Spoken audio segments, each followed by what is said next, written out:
Assalamualaikum warahmatullahi wabarakatuh. Kawan, sebelum Anda memulai aktivitas hari, kita ikuti kajian syarat hikmah Dialog Fajar. Assalamualaikum warahmatullahi wabarakatuh. Alhamdulillah, saya Fitriana Ayu bisa kembali bersama Anda di program Dialog Fajar untuk pagi hari ini. Apa kabar Anda kawan? Semoga dan doanya yang baik-baik, yang sehat-sehat begitu ya.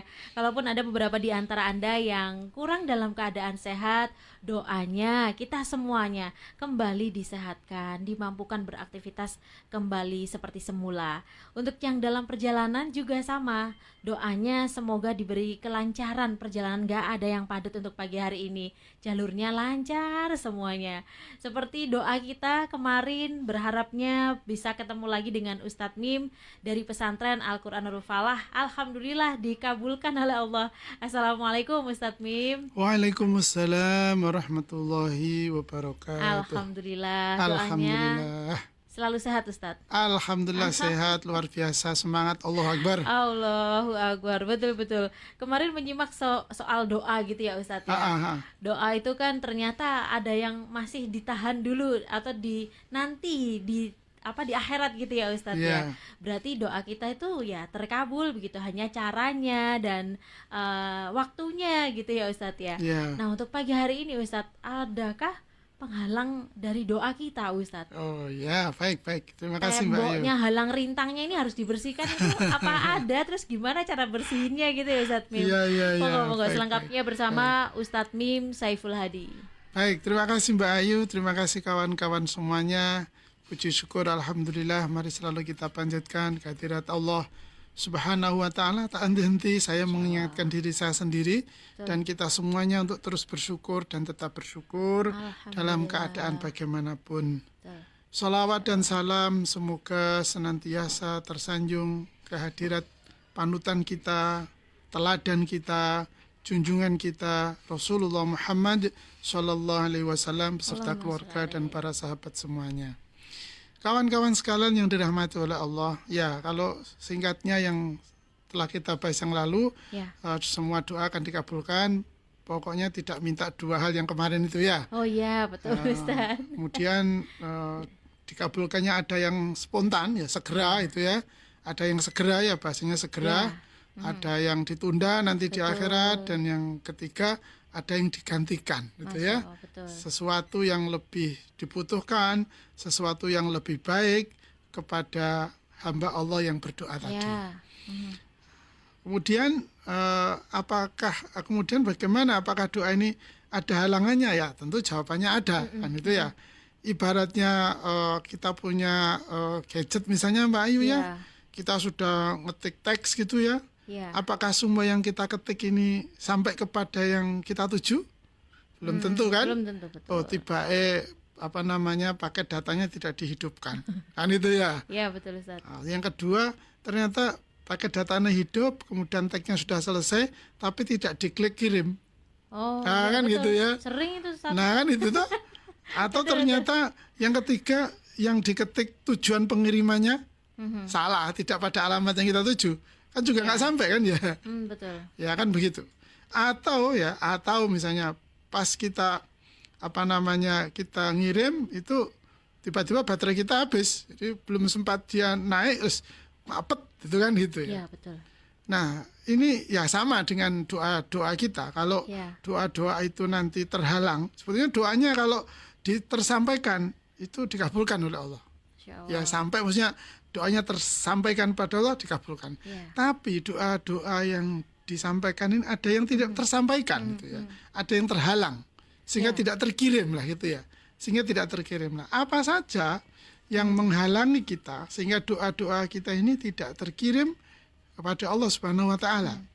Nah, kita mengutip pendapat atau arahan atau makalah atau nasihat atau taujih dari Al-Alamah Said Abdullah bin Alawi Al-Haddad dalam kitabnya Nafaisul Uluwiyah fil Masailis Sufiyah.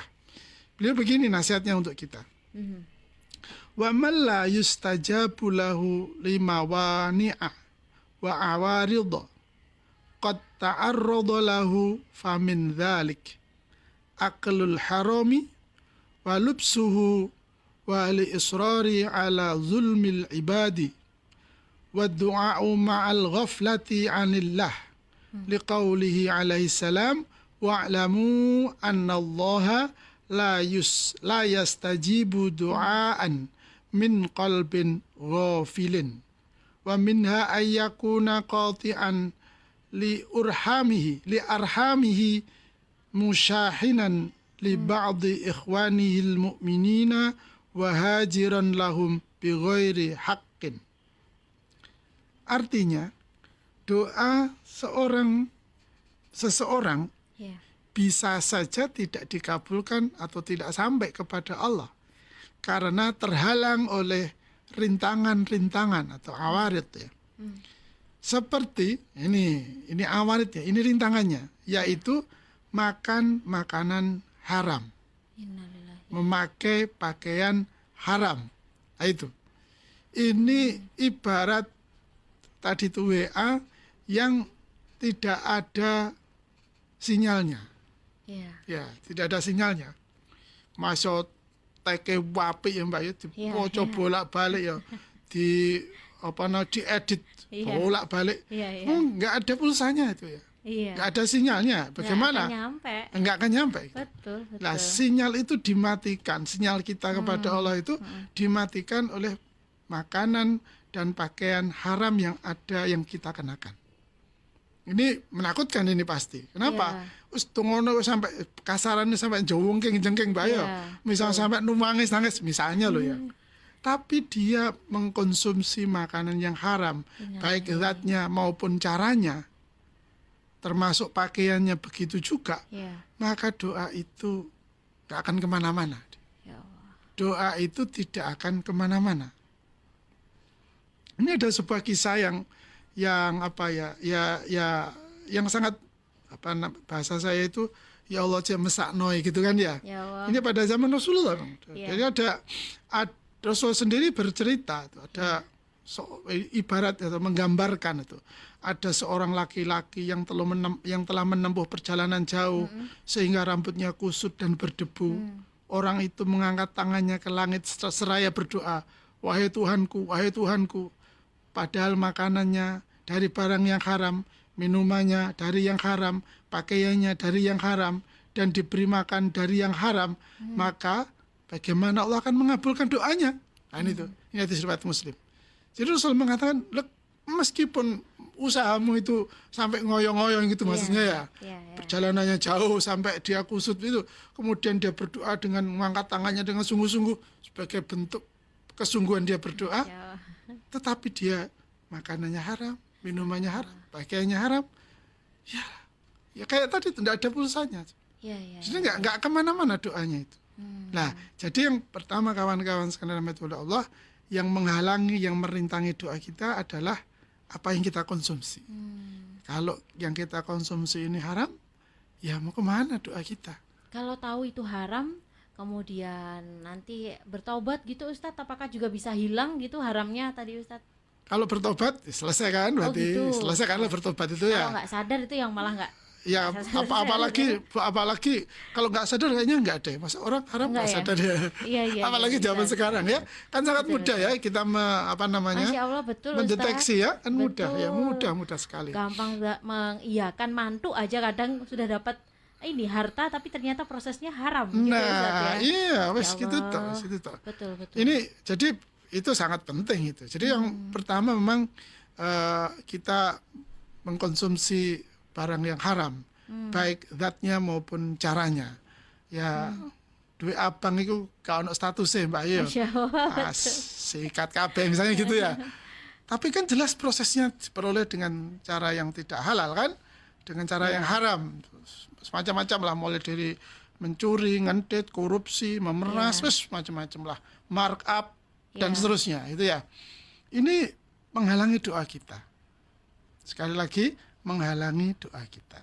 Kalau doa kita ingin dikabulkan, maka jangan makan minum dari yang haram. Betul. Jangan mengenakan pakaian yang diperoleh dengan cara yang haram pula. Kemudian yang kedua atau yang berikutnya yaitu tak henti-hentinya menzolimi orang lain. Jadi misalnya ada kan pernah kita bahas juga ya Mbak ya, ada majikan mestinya dia waktunya membayar tapi tidak dikasihkan upahnya gitu ya. Kemudian dia menyalurkan bantuan tapi bantuannya dipotong gitu ya kepada penerimanya gitu kan. Itu kan juga cara-cara yang tidak dibenarkan. Nah, istilahnya adalah menzolimi haknya gitu ya. Mestinya dia dapat 10 ternyata hanya dapat 9,5 gitu kan ya. Dengan berbagai macam narasi argumentasi pokoknya dijupuk setengahnya walaupun setengahnya tapi dia menempuh jalan kezoliman. Itu doanya ibarat dinaikkan gitu bane gembos Mbak. Jadi kurirnya itu kurirnya bane gembos, nggak bisa jalan gitu ya. Betul, jadi berepet gak jelas gak nyampe gitu malah merusak semuanya ya, betul malah merusak semuanya.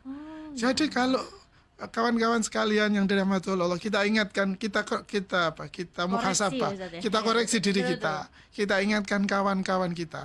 Kalau dia mengeluh aku sendongo ya mene ya mono ya. Dari dulu sampai sekarang kok nggak terkabul-kabul. Misalnya begitu. Cek, kamu melakukan kezaliman atau tidak kepada istrimu, kepada anakmu, kepada pembantumu, kepada asisten rumah tanggamu, pada saudaramu, pada karyawanmu, kepada kawan-kawanmu, kepada drivermu, pokoknya semua orang yang ada di sekitarnya yang tiap hari, setiap saat atau sering kali berinteraksi dengan dia, apakah dia melakukan kezaliman atau tidak?